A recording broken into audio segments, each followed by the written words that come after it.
Okay, so let's just discuss route names, right? Names are pretty simple. For example, this is my route, okay, and at the end of my route where semicolon ends, and I'll simply create a new property, and that will basically, this is not a property, this is a method called name. And I'll, for example, this is my route for, you know, for example, home / landing page, right? Basically, why we use this name, basically I'll just explain this in just few seconds. So for example, first created, for example, this is home, and that echoes home page, okay?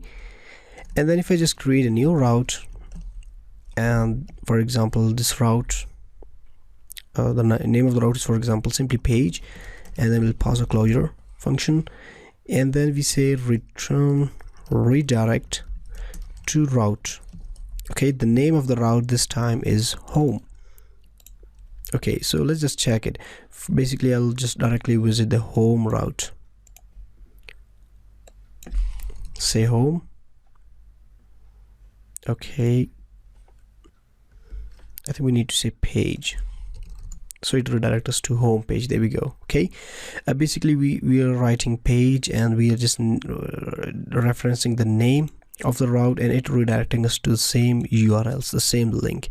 This is basically very useful whenever, for example, you want to change this to 1 2 3, for example, blah blah blah, and you visit the route name, and it will just redirect you. It doesn't matter when you change the URL, but the route still remains the same, right? So this is the benefit. We use the route function to call our URLs, right? And I think this is a good enough example for you. For example, if you're using a form, and then inside your action you can also call route here, for example, to contact, the name of the route, for example, in our case it might be contact. So when you just change this, it doesn't matter that contact 1 or contact 2 go.